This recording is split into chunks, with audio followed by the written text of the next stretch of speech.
meetings. This group, for the most part, has put in 2 or 3 meetings a week, hours at a time, plus some help from others even. We've worked very, very, very hard to come up with a resolution to this. We've compromised both directions. I think some of it was tough, but we did it.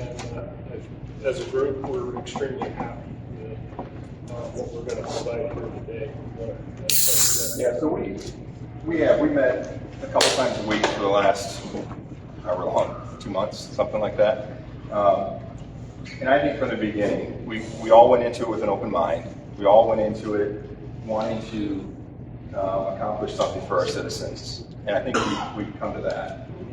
It's actually been, everybody earlier, that it's actually been a good experience. I mean, as much headaches as, and you guys have gone through more than I have with this dispatch stuff. But it was actually a good experience from all the other stuff that we've had. So I think there has been a lot of compromise, a lot of thought into this process, and a lot of research into it. And I think that we have come up with this probably the best solution that we have. And so what we're going to do is we're going to have maybe a 10 to 15 minute presentation with the facts and stuff and what we're presenting. And then we'll open it up for questions from the boards. And then if anybody from the public, we'll open it up from there with a 2-minute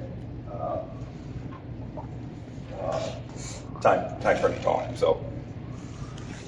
All right, I think, so just get this kicked off. The conclusion we've come to is we want to locate the dispatch center in the city building. The work that's been done over there is done for the most part. It's a really nice facility. Dispatchers say it's got windows, so that's huge. So that's where we want to put the dispatch center. We would have the Joint Powers Board rent that space from the city, so the city's getting reimbursed for utilities and the space. We've put together a rental agreement. I think you guys have seen rough draft that, so as the commissioners, to make that work. We talked about that a lot, how that agreement would work. We think a 10-year agreement, reevaluated every 10 years. We're putting a dispatch center in there to be kicked out of there or for whatever reason have to leave it. That'd be a lot of work to do that. I mean, a lot of expense too. So that's why, we've talked about 99-year leases and stuff. So we brought the team of attorneys in on that. I think this is where that would fit in the best. Then we can reevaluate, the utilities and those costs early in the year. I think we decided on March, something like that. Just that way it's set up for budget times. So utilities go up, we can evaluate that into that. Also, just the overhead would be 7 years due by July 5th away, and then have that March 15th reevaluation. Basically, just to, if everyone's paying too much money for utilities, then bring it down. If we're not getting to where we need to be, then we'll go up. The other thing is, I think just with that lease, there's also the possibility that the lessor or the lessee can terminate. I think it was a year, I believe.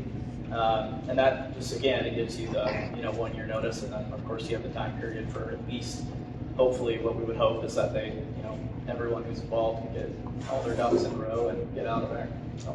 And then kind of the reason we wanted to make sure we emphasize that, I mean, there's so many things that are unknown, but if the city built a new city hall or something like that and wanted to get rid of that building for whatever reason, we're just trying to think of as many unknowns out there as we possibly could.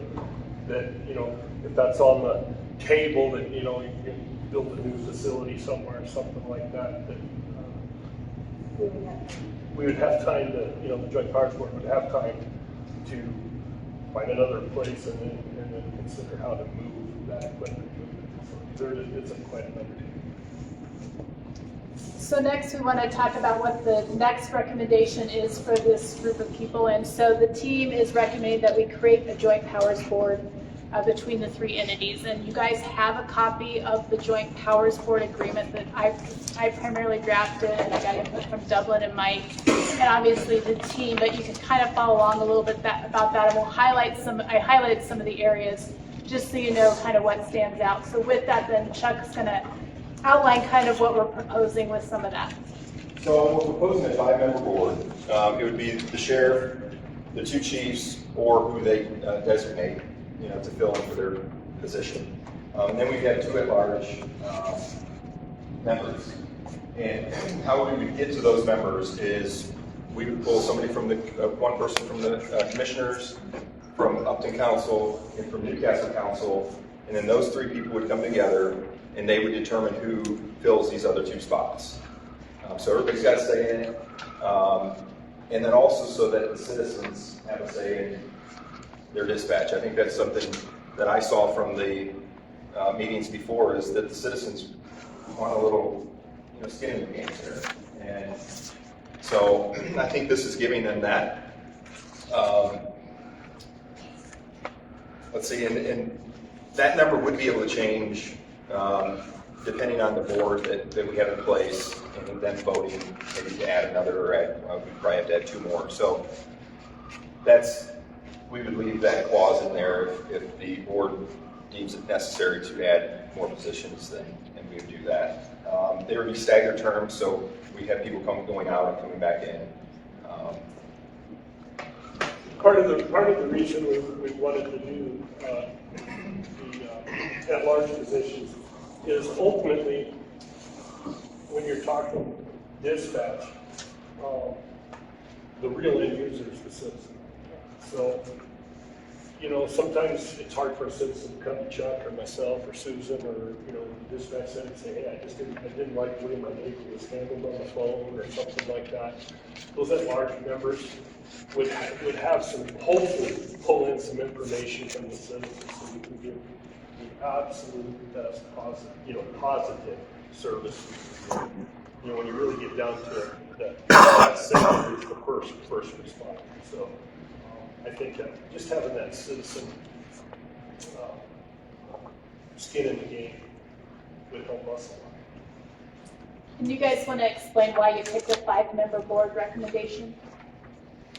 Well, there's several reasons we did, but there was a lot of talks about the fire departments, the EMSs, and all of that. I mean, you could get to a crazy number, and statutorily we're kind of sealed in an area, but we thought, you got 3 fire departments. I think we can equitably represent our fire departments. EMS, not sure where that's going to go as a whole. So that could be something we talked about. We could visit down the road. If there's a district or there's something out there, we could revisit EMS in that scenario.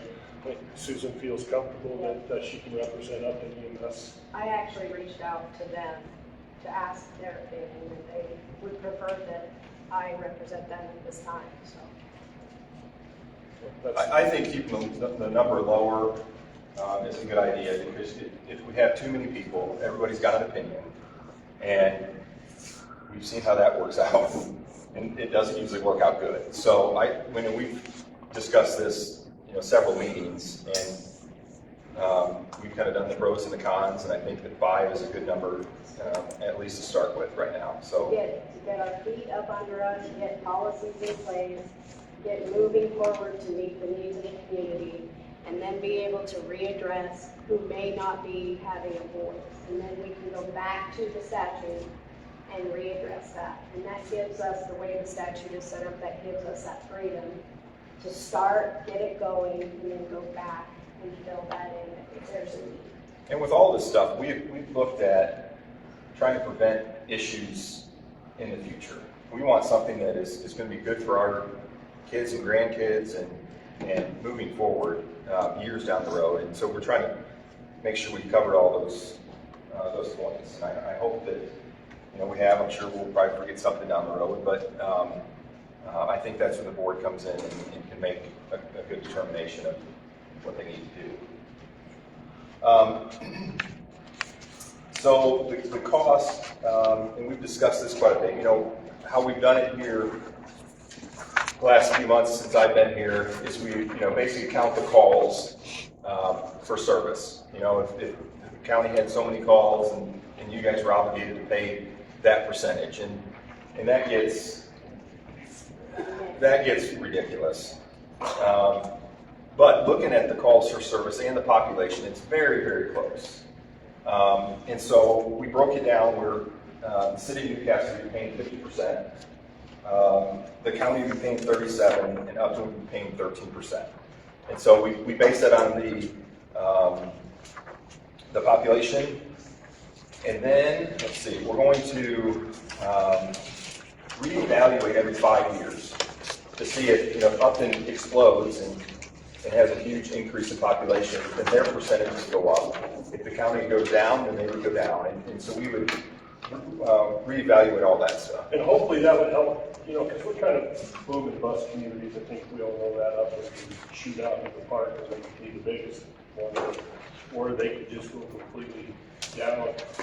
Everybody's going to have a spike. Maybe, the refinery has a huge turnaround. We got 200 people living in town. The city calls might go up a little bit, but that's temporary, right? So it's easier to budget for things like this. You have a perspective. Residential population. Yeah, residential population is kind of stable. And then if we do see a large increase, that's going to be for a period of time, more than maybe what's your long turnaround, 30 days, something like that. I'm just using that as an example. But yeah, so that's a temporary deal, and it'd be hard to forecast for that for budgetary purposes and stuff. And I think obviously every 10 years you do a census, and then every 5 years they do that estimated census. And actually they're doing it annually now. We talked about 5 years as a good time to start looking at see increases. So the next thing we want to talk about is this actual joint powers agreement that I sent a copy around. And so it just really kind of outlines the agreement that we've come up with. And I've highlighted some of the areas that we've talked about a little bit just a minute ago so that you can just recognize maybe what we're wanting to do specifically for us. A lot of this is just really standard language. There's not a lot of discussion, I guess, about that, but essentially joint powers agreement between the three entities. We outline the statutes that we have to follow. The purpose is to create the joint powers board to oversee and manage and support the combined communications dispatch center. Section 2, we want it to be of a perpetual duration. Some limited for 99 years, some do 50, but we really wanted to keep it for perpetual duration, and if we need to terminate or dissolve it, there's some provisions in the back that we've outlined and included. Again, Section 3 outlines the 5 members. It talks about who those are and how we do that. I highlighted that section where it talks about we could include additional people if we need to down the road. Section 4 just talks about what the powers of the Joint Powers Board would be, and that's really a lot of statutory language that comes from Wyoming statute on what they say they can do. So that's not a lot of what you don't see. Section E of that talks about the 50%, 13%, and 37%. That's Section E. You move on to the next page, which has Section 5, talks about some financing. Section 6 was termination, dissolution, and distribution. So we anticipate that the county and the cities will bring equipment into the joint powers agreement. So the Motorola equipment, some office furniture, some different dispatch equipment. So those will all go into the dispatch center. And the entity that brings it into the center is the one that will ultimately leave with it if it's terminated. If we decide we don't want this joint powers anymore, then whatever entity brought that equipment in would get it. So the Motorola system, the $800,000 system that was bought by the county, presumably if this all dissolved and went away, the county would get that back. It also talks about, let's say one of the three entities say, we want to back out of this joint powers agreement. We don't want to participate anymore, and 2 of them do, then we can still continue the joint powers agreement. But the equipment that everybody brought into that will stay in that center if we continue to operate under a joint powers board, whether that's 2 entities or 3. So what we don't want to do is, if we have a joint powers dispatch center, and we got 2 of the 3 entities that still want to participate. We want to keep all of that equipment there, regardless of who contributed, so they can continue to operate and we don't leave them high and dry. So that's kind of what's outlined in section 6. And so I just want to point that out, that we tried to continue with those different contingencies and how that equipment would look. If the Joint Powers Board buys equipment and other things which they're going to do over the years, because 50% is contributed by the city, 37% by the county, and 13% by Upton, let's say they need to buy a new laptop or something. If that's bought by the Joint Powers Board, then presumably it's owned 50% by the city if they dissolve, that sort of thing. And so this really talks about if everything goes away and people dissolve this, then you're going to have all this joint equipment that was bought by the Joint Powers Board. And ultimately that would be sold and the money would be distributed back to the entities in the percentage that they contributed. Or potentially, let's say, they dissolve and you got a good Motorola system that the county really wants. They could potentially buy out and pay the other 2 entities their percentage to have that equipment. So there is a buyout provision in number 7 that outlines how an entity, if everything went away, how they could buy out some of that. So with that, that's just the proposed joint powers agreement that we drafted. This, and we'll talk about a little bit more too, this agreement, if you guys were to say yes, we want to do this, then what we would do is we would send this agreement down to the Attorney General's office. Because it's a proposed joint powers board, all of that has to be approved by the AG's office, because you create a separate legal entity, the Joint Powers Board, right? And so we would send this down. I talked to the Attorney General's office recently. They would review it. It probably would take about 2 to 4 weeks for them to review this document and say, yes, we agree with it, or we have some proposed changes. And then we'd make the changes, or we'd say, yes, it looks good. And then the AG's office would sign off and say, yes, we approve this, it looks good to us. And then the entities would each then sign it, one of the representatives from each. So that would be how you would create the Joint Powers Board. So again, this document would then get sent to the AGs if you guys approve to go this route. And then we wait for their approval and then we can move forward. So anyway, that's just kind of a rough draft of kind of what this is, but that's what that looks like. So next, I'm going to turn over to Susan and Dan on the budget. So I just want to start out, a lot of time and forethought has gone into this. No one agency can provide what we are offering for the quality of the employees. And as we come together, we hope that you'll, as you listen to what we have to say, that you'll keep that in mind. That we were one of the lowest paid dispatch services, and now we are going to be with your increases that the city has done, and then we will come alongside that, and then as all the entities come together with this budget amount, then we will be able to give the dispatchers a better quality of life with a proper wage for their work. And they will be getting to keep their retirement, and they will be getting to keep their vacation and their sick. But that will be explained later on.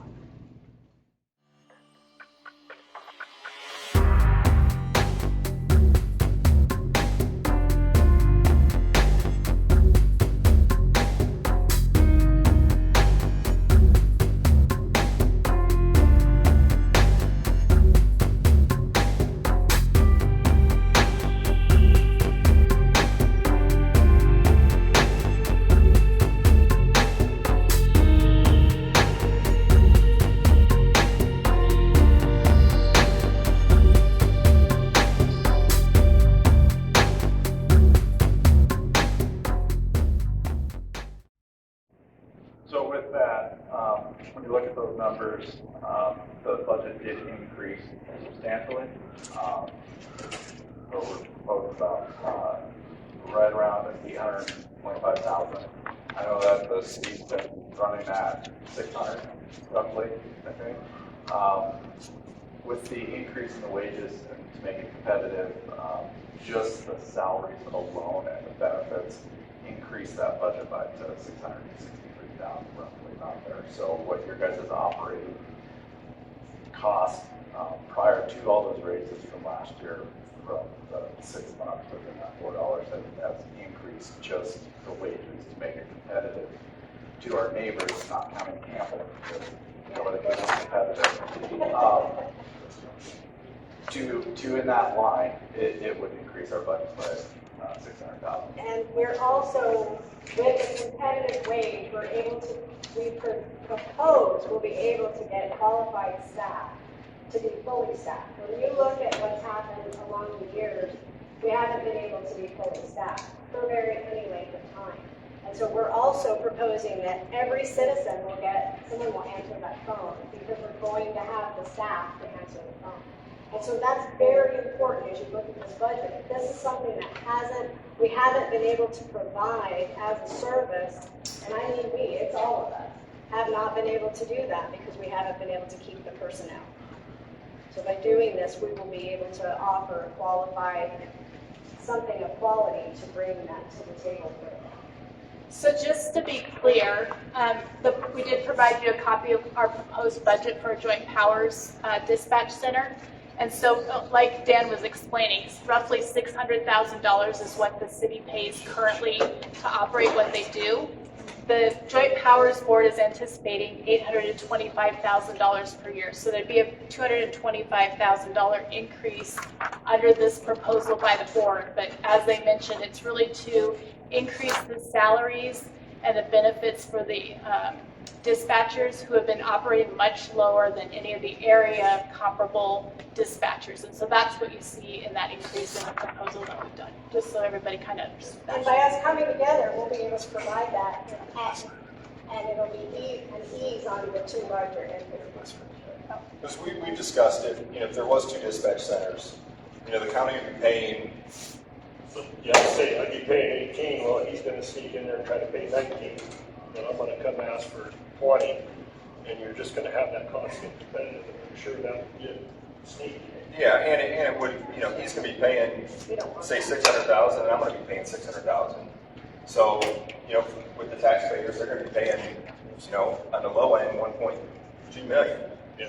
Instead of $800,000. I also want to remind you, if you bought a cell phone in the last year, and you bought a cell phone when they first came out, did the cell phones go down in price? They did not, because prices go up and wages should go up as prices increase. So just something to think about as you come together with this. The electronics doesn't get cheaper, and if we are all together sharing that load, this with the proper equipment, this will be better for the citizen. I have a question for Jeannie. Sure.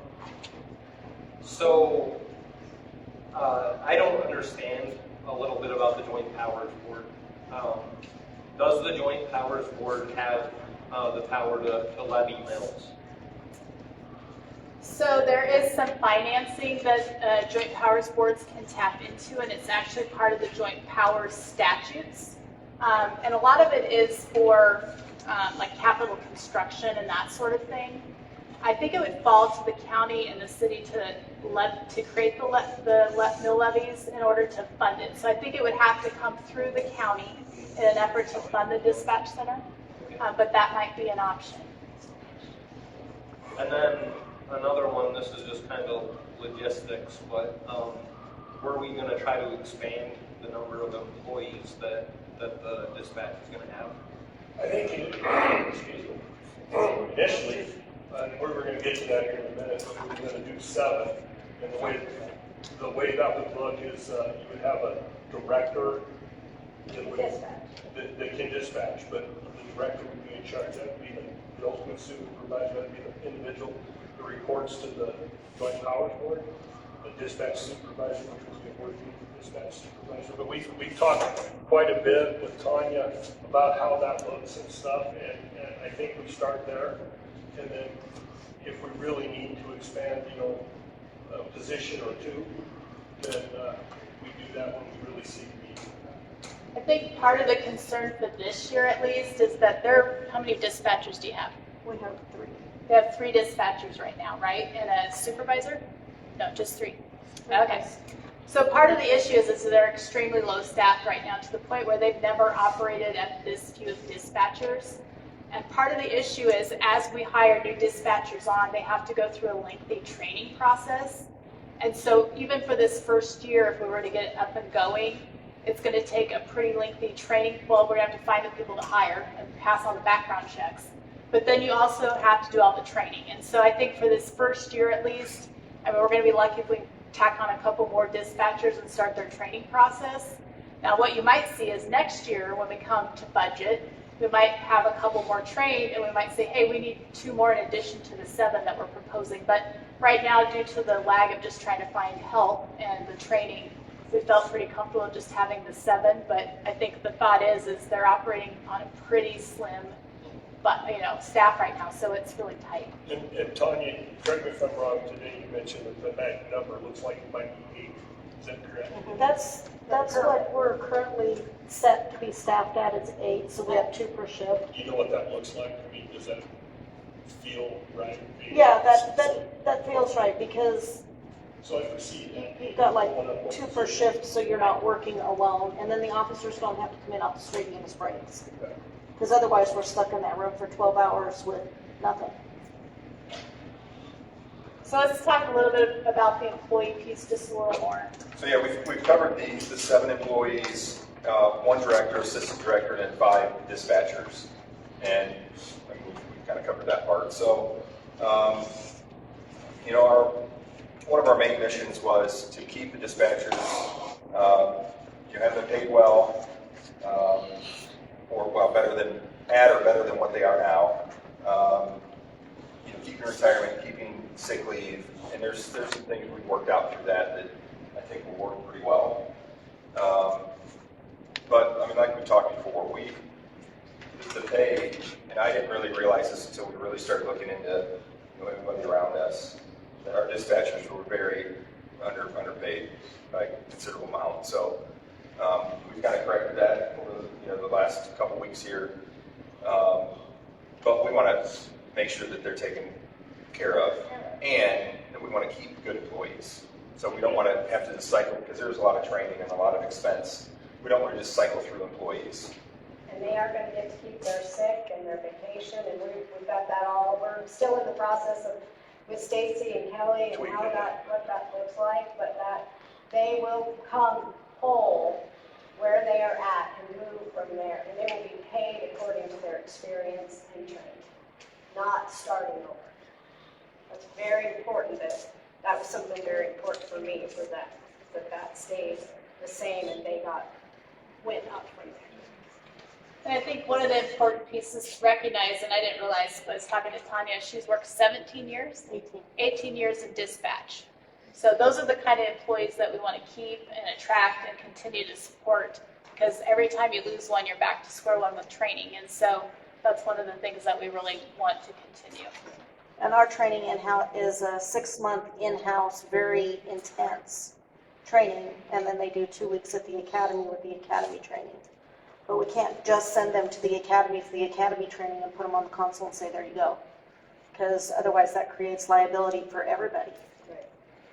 Yeah, there's a certification through post for that exact reason right there. It's no different than a police officer or a sheriff's deputy or something like that. I can't just hire you, give you a truck and a gun and send you out there. So there's a lot that goes into that. Well, there's more so that truly goes into answering that phone call and dealing with whatever that is on the other end of that line. So it's super important that that experience is there in the training too.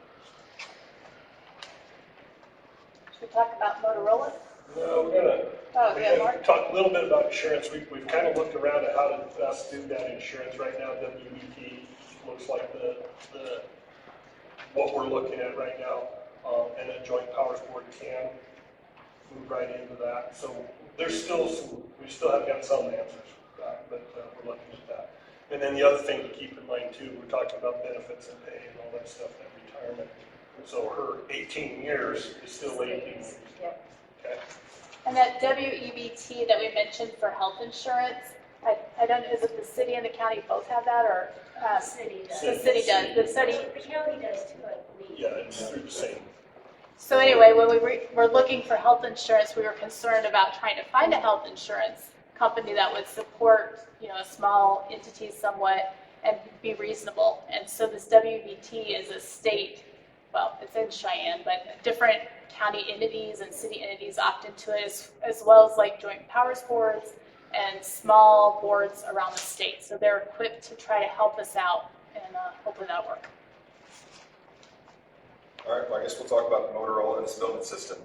Yeah, so there's been a lot of talk about, what the county purchased and what the city's doing and stuff. So Chief Bowles and I got on a phone call with our project managers because we wanted to discuss, we were headed towards 2 dispatches, and theoretically you got the equipment for 2 dispatches. If we combine and go down this road, we're going to have a bunch of equipment sitting in the corner that's collecting dust.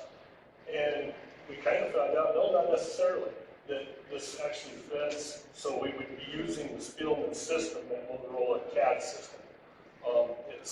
I think it's just a lot easier to use than what we're currently using. But when you talk about radios and switches and all of that interworking, we potentially could do something really cool here. We could have our 2 dispatch stations in the dispatch center, and then your dispatch supervisor, director, would have that office over there, which would have a station.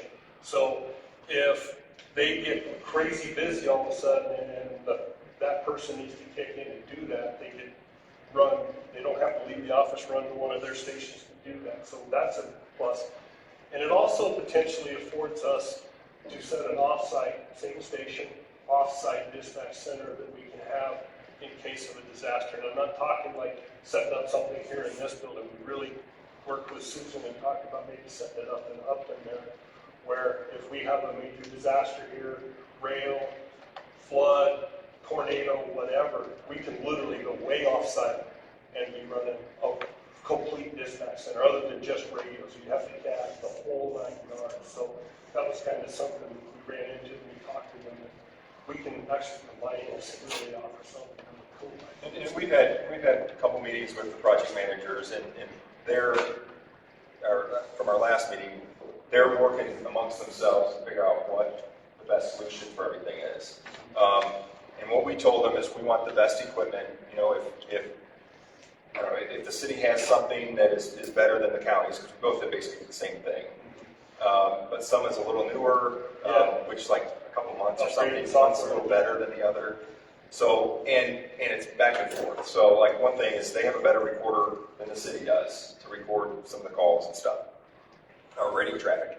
And, so we use that because that's a better system.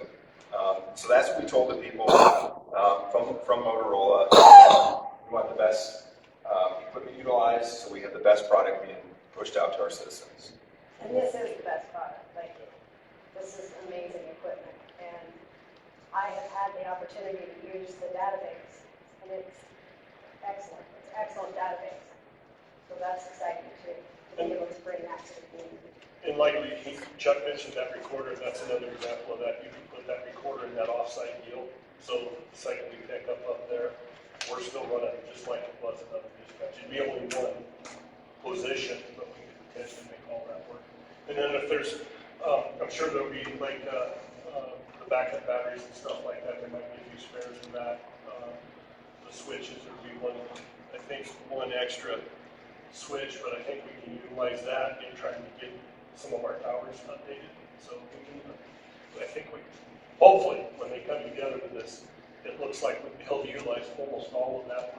And if there is some of the expense that we're just not going to use, then I think the joint powers board at some point, once we're up and running and do all that, we potentially maybe sell that to another municipality, county, whatever, another dispatch center, and recover some of this. Yeah, just as almost being concluded on this, we have been meeting twice a week. What did you say the exact? Yeah, twice a week for 2 months. And I think at least every meeting has been at least a minimum of 2 hours, hasn't it been? Yes.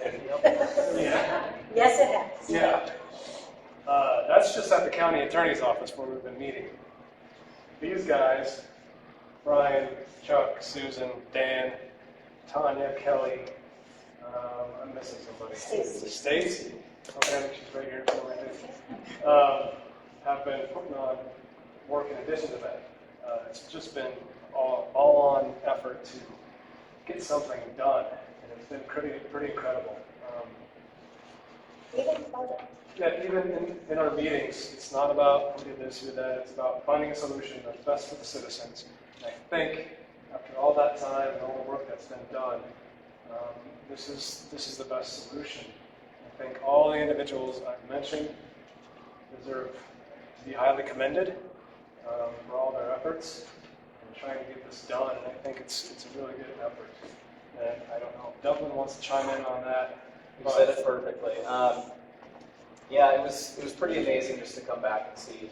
Frankly, one of the more interesting things always being an attorney is how often, for instance, when it comes to the numbers and the health insurance and everything else that we had going on, I couldn't have done that without these guys. And it was a team effort, and there were some kinks and everything else, but it was a lot more efficient than it has been in years. And just basically the dialogue between all the entities. And like Mike said, they should all be commended highly for what they did. So let's give everybody a round of applause up here.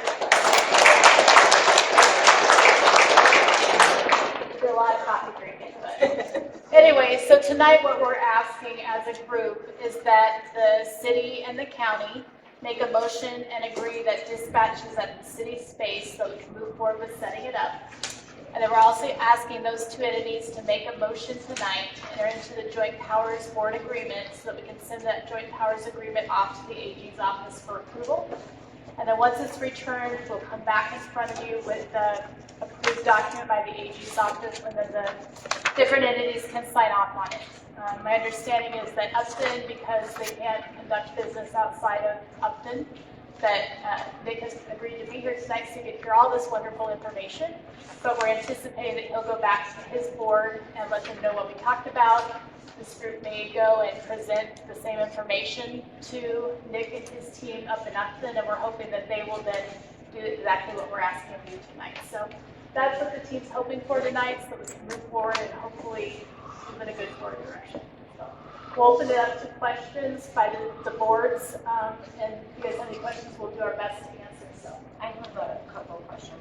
One is we have, like, our contracts require an ambulance for the fact that we fund fire and ambulance, is that they get dispatch services free of charge. Is that going to be something that the Joint Powers Board will continue?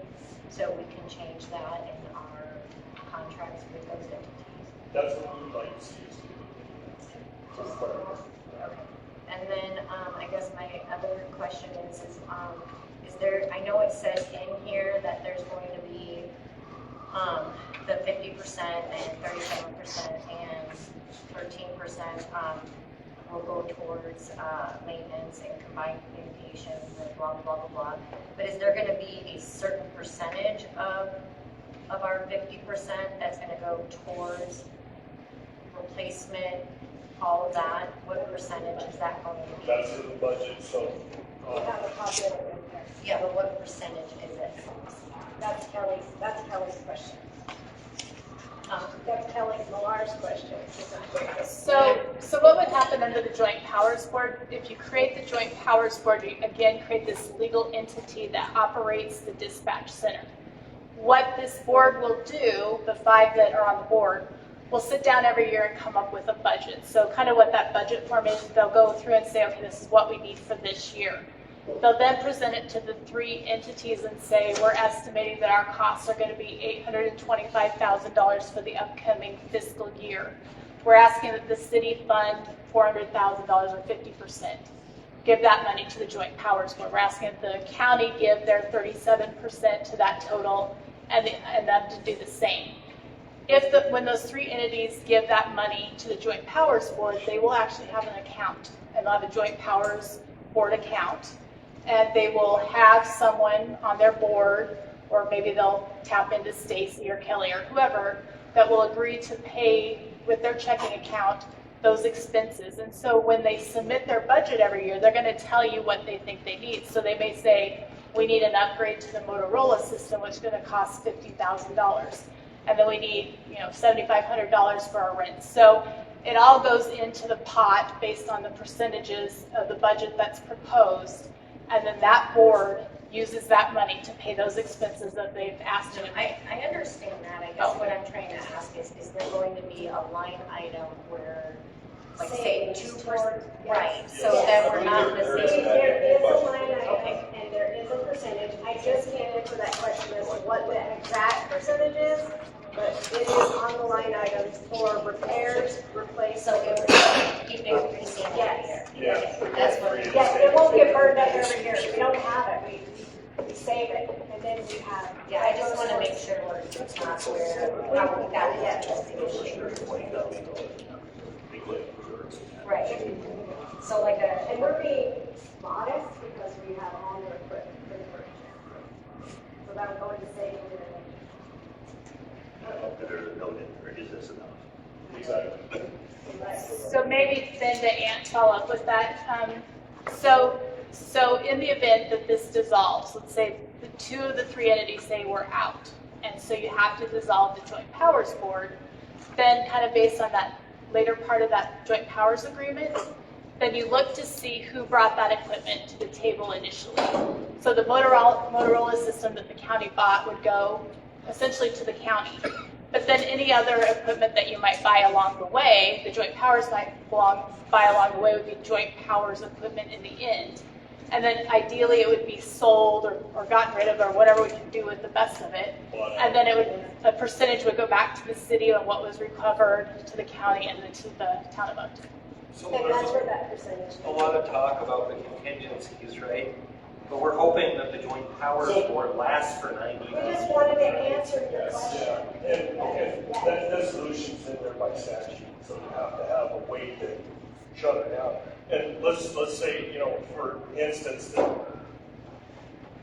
I can't think of an example, dissolute unless, Unless the state buys us out. yeah, I just can't see a reason. I don't think, the only thing we've ever discussed is, if Upton quits doing law enforcement, it still leaves 2 entities, so it's still there. And then I had another question about timeframes. I mean, how long does it take to form the Joint Powers Board? What are we looking at for time? So as I mentioned, if you guys approve this tonight and say, yes, we want to move forward, then we would then forward the Joint Powers document to the AG's office. They said they had somebody out, so it might be a little bit longer for them to review, but they said about 2 to 4 weeks for them to review it and give us feedback. Once they approve it, then it would just be a matter of you guys signing the document, one of your representatives signing at your meeting.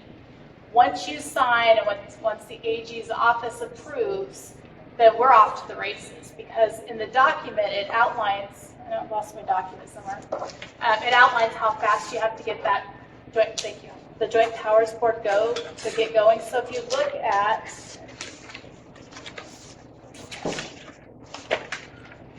it says here that where are you? Page 3. Page 3 under section 3, number 3. It talks about the members shall be appointed within 10 days of the approval of this agreement by the Wyoming Attorney General's office and the participating agencies. So we're going to be real fast once we get those signatures from each of the entities and the AG's approval. So essentially the sheriff would be appointed, the 2 chiefs would be appointed, and then one member from each entity would form a meeting. They would take applications from the general public on who wanted to apply. They would have a meeting, they would conduct interviews, and within 10 days of this getting approved, they have to have the 2 at-large positions appointed. So it's real fast once we get that done. And then it says, within 15 days after their appointment, the members of the Joint Powers Board shall hold an organizational meeting. So they're going to have a meeting. And then at the organizational meeting, the Joint Powers Board shall elect from their membership one of these 5 people. Someone's going to be the chairman, vice chairman, secretary, and treasurer. And then the secretary of the Joint Powers Board shall notify each of these 3 entities of the Joint Powers Organization and shall file a certificate showing its organization with the county clerk of Weston County in the two cities saying, yeah, we've formed, we've had an organizational meeting. And then they also have to send it to the Wyoming Secretary of State.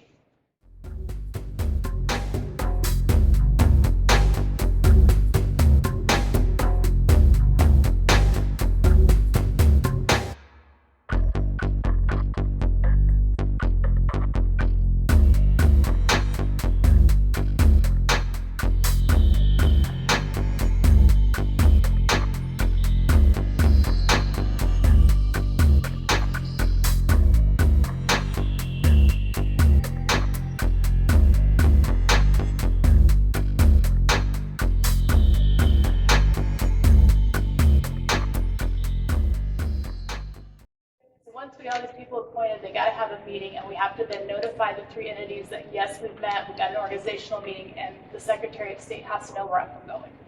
So it's real fast. And then the Joint Powers Board shall meet at the call of the chairman upon oral or written requests in majority within 5 days after the request. And this actually provides that the Joint Powers Board has to have meetings at least every 3 months. They can have them more. But every 3 months, that joint power, they're going to have more. Obviously, when we first start, we've got to do bylaws, we've got to get our staff hired, we've got to do all this stuff. They have to get that set up. I'm anticipating I'm probably going to be helping with some of these documents, but every 3 months they have to have at least a meeting, and they're going to be meeting more often than at least initially. So it's a real fast, once we get this approved, we've got to get things going. Okay? Thank you. Yep. 6 months. What's that? I got a couple questions. First, though, I definitely got to give it to this whole group because we had a Grand Canyon and they've turned it into Salt Creek. The gap was huge and a lot of compromise. It looks like a lot of compromise went into this, so I commend you guys for the efforts. It's definitely well deserved.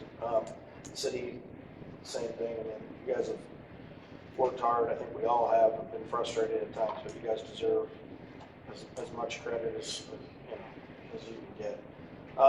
Couple questions. I know that we've been talking about a hospital district, but we're not there yet, obviously. So how have we communicated with the ambulance service at all about this or what the plans are?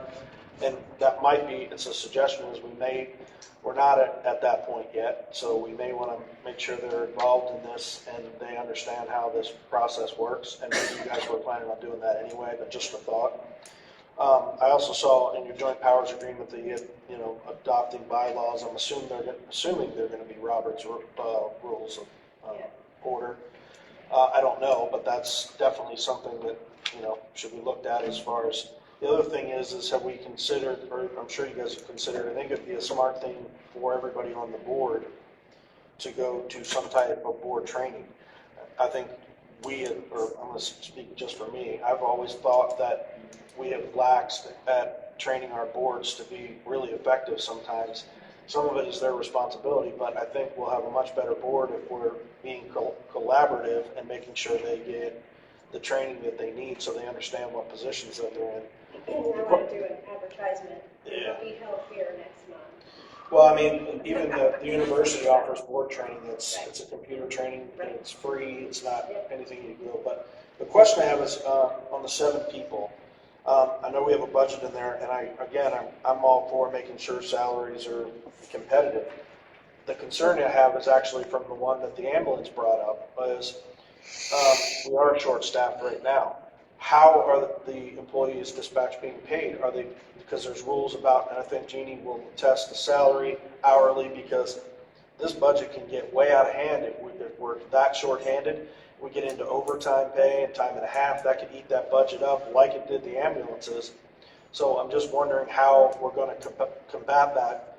Not that I'm questioning it, I'm concerned about that. One of the easy ways to combat overtime when you're shorthanded is you're shorthanded, right? So you have that vacancy savings from that missing employee, so to speak. So that can help you buffer we did figure in a percentage of overtime into this whole budget. But okay, because I was looking for that. That is budget. But you know, if we have 7, we're gangbusters, and then all of a sudden we're down to 5. You have 5 empty positions, so to speak. So you have some, I'm sorry, two, so you have some vacancy savings there that you can work out of until you can bring somebody on there, but you do have to watch that, absolutely. And the other thing that we're doing right now is we're going to utilize reserves, so we're going to have people come from other agencies and come up and work for us.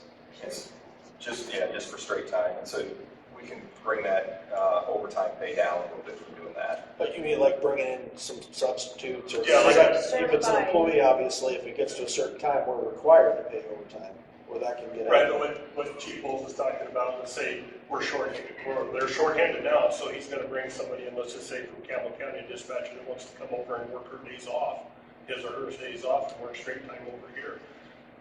They can do that. Okay. For straight time. Is it a 12-hour shift? Is that what It they're is. running? It most likely will be, but we can look at other options. Again, just a question, we had talked about it originally before, but equipment cost. Now, are we considering it a wash and with this agreement, and neither side's gonna pay anybody anything? Because I was a little unclear on that. Right. So we're considering a wash, and basically if it's, not that I hope it ever goes away, but if it ever goes away, then the equipment goes back to.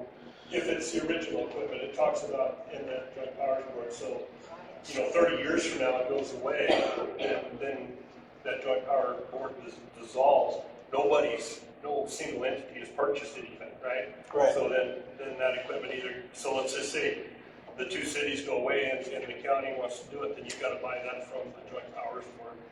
Well, and I think at very minimum from lessons learned before, that even if it's upgraded equipment, that's fine, there's a cost for that, but if it's original equipment, it should go back to the original owners. That is if that was listed in the joint powers. Okay, That perfect. specifically. And I think maybe one of the other pieces, Don, that we could talk about is we did talk about essentially no money being exchanged for the use of the equipment that's getting brought in, because we want to have the best product we can. Right. I think the other thought from the group was, there's this argument about, well, the county should have been paying the $4,500, and we kind of put that on hold. So the group just talked about, hopefully the entities will just say, we're out of wash, But I we're think gonna it's start water under the fresh, bridge at this point. and we so that's don't, why- right, and we don't have to, we just start fresh. And I'm fine with that, I just wanted to clarify, so, no, again. And all of that stuff will be documented too. I mean, we're going to have the lawyers make sure, Absolutely. because we don't want to get in the same position we have been in, Right. where, the county doesn't know what they bought, the city doesn't know what they bought, but have all that documented at the beginning here, and then we can move forward. Okay. Again, that's all I have, but well done on the presentation, thank you. Well, and to kind of answer your question about the bylaws, so Robert's rules is separate, is something different. That's how you conduct your meetings, and that's part of that board training that we'll want to make sure everybody knows how to operate that meeting. The bylaws are actually a separate legal document that you have to create that talks about, this is how we're going to conduct things. And so it could be a 10, 15-page document, and every board should have a good bylaw set out so they know how to handle things as things come up. So it'll be a separate legal document. The other piece is the three attorneys up here. We talked about, once a joint powers board starts, technically they're a separate legal entity, right? And they should have their own attorney. I mean, that's how you do it. But the three of us, just because we want to, we are going to help. We're going to try to help with We carry guns. Yeah, exactly. Right. So we talked about trying to create these bylaws and try to create some policies so that hopefully as this gets going, we can create a good foundation upon which they can operate, because it's going to be a lot of work at the front end. So the three of us talked about we're going to do what we can to try to help. And then eventually they may have to hire their own attorney down the road. But for now, we're just going to try to get everything on a good solid footing. So the formation of bylaws, you guys are probably gonna have 2 meetings a week for the next fiscal year. Just like we've been You doing figured here. it out.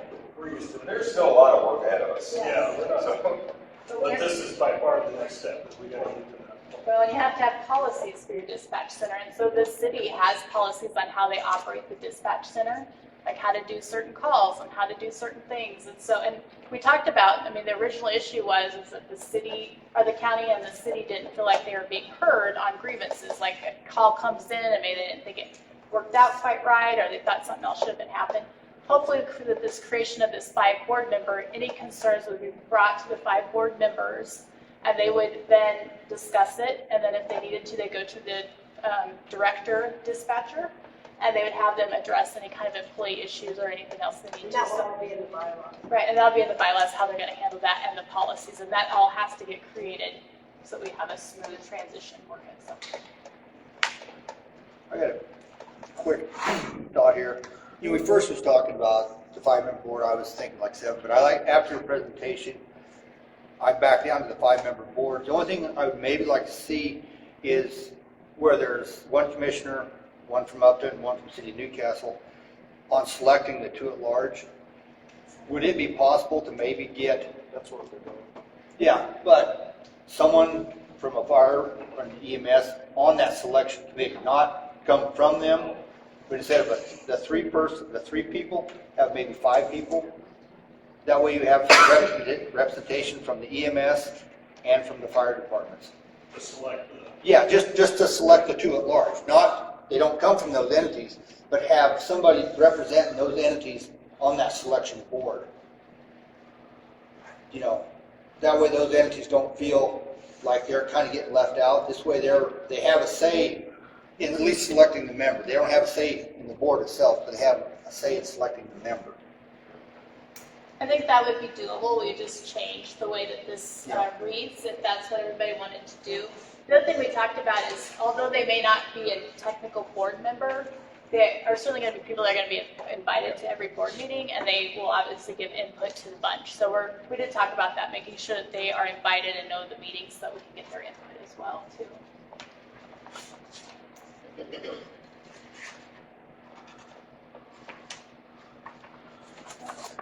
So, anyone of the councils or commission have any other questions? If not, we'll open it up to the public. And like we said, you know, there's not a ton of you guys here. We were thinking it might be full and we might go on forever. But we talked about just limiting the amount of discussion. But certainly, because we have a small amount, if someone wants to make some comments or has some questions, oh, Nick. Yeah. Well, so time-wise, would you recommend that we convene a special meeting for the Upton Town Council then to get this going on our end so we aren't gumming up anything for everybody else? So or should we wait until our regular? Our regular meeting is the 2nd Tuesday.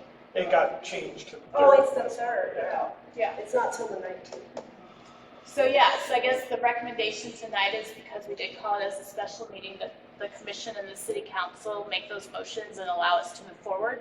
And if it is maybe the 3rd week of June, it might be nice if everybody's following along to have a special meeting. So as soon as we have all 3 entities telling us we can move forward, we can send this off to the AG's Mr. Mayor, office. Kelly does have a couple of dates recommended Oh, okay. for a special meeting if this moves forward. Okay. Any questions from the public? Or anything we can answer? I wanted to throw something out there really quick too. I wasn't expecting to come into this meeting tonight and, you know, be kind of blown away with how much work was put into it, because you guys are kind of doing it behind the scenes. I mean, we heard that you were meeting, but, I'm pretty excited about this. This is a long time coming. And, you know, there's been a lot of bad blood, you know, and I also like the fact that our dispatchers are being looked after. I was really concerned about that. I want you to stand up and talk. This is what I it's all typically about. don't do public So speaking, I so this think is that we out of my should- comfort zone, but I think that everybody's put in a great deal of work, and after looking at the paperwork, the budgets, and everything, they are taking very good care of us. They've answered every question I've asked. They've stepped up and, We've asked her those questions. yeah. So how are you feeling, Tanya? I feel good about this. I feel good about this, yeah. I'm looking forward to Janelle getting to plant those flowers. Those flowers out I got front. the sculpture moved. Oh, did you? Okay. Yeah, I think that this is gonna be a good thing for us. So you're okay with I'm- moving into the city office? Everything that I've read and everything that I've seen, I am like I said, I'm looking forward to it. Yes, the move to the city office, that is a amazing thing. I think it's gonna be a better workspace for us. I think we'll be more productive over there, simply for the fact that we have windows, we can look out and see the weather. we're not stuck in a, pardon the pun, Brian, I don't mean it this way, but it's gonna come out bad, an oversized closet with lights. That's what it is. What I've seen right here is everybody's talking to one another, and that's a huge plus. Yeah. And I can tell you, this isn't a show. I mean, No, I can we have feel worked it. together. Matter of fact, that first meeting, Chuck, Susan, and I said exactly that. We're gonna get to this end, and we're gonna get to it as quick as we possibly can, and with the best product that we can deliver. Thank you. And we really have, I mean, that's been our focus, and it's worked very well. And they have been very good about looking out for us and what we need. And that's what it was all, that's what started the whole thing, so just so you guys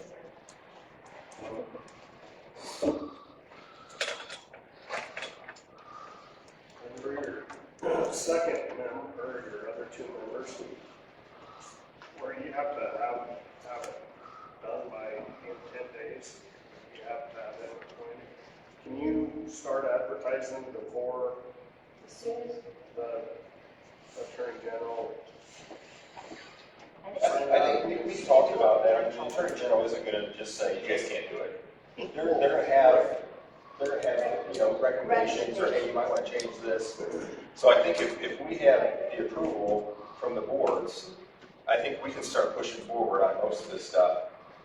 And especially those And how advertise. much. Yeah, that's Because a good you're idea. right, Chuck, I just mentioned it, 10 days is a really short timeline to get people together, interview, do all that stuff. So yeah, if we can get that approval, I think we could advertise those up. Because there's a lot of stuff with the equipment too, that if we wanna get this done this year, we need to get working on the teams working together and focused on one solution, and, you know, the attorneys can get the paperwork.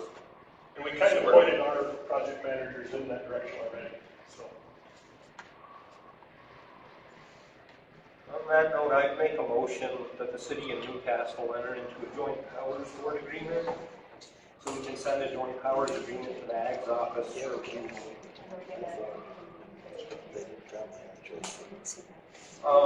And it would include the changes that were discussed.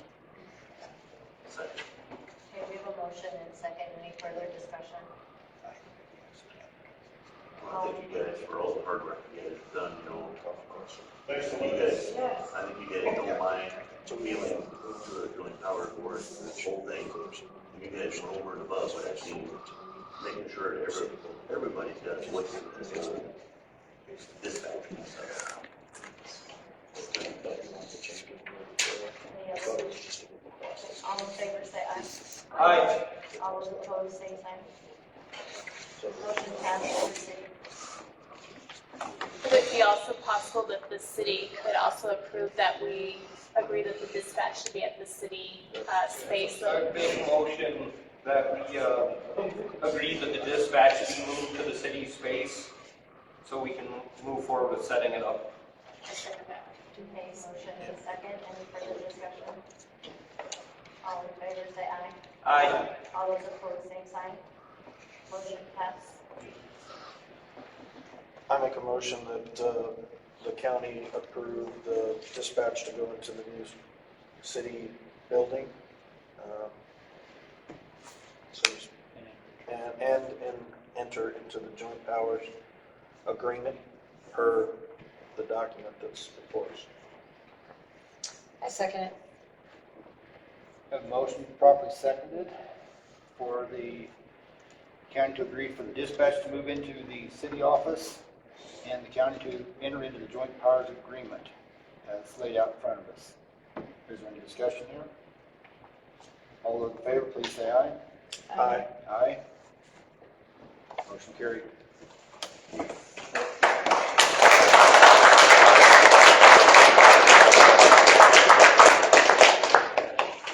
I really want to thank everybody for this because I think it started about a year and a half ago and we were trying to make everything work and it just didn't. And I almost feel like I want to cry now because I feel like we've made some really good forward movement.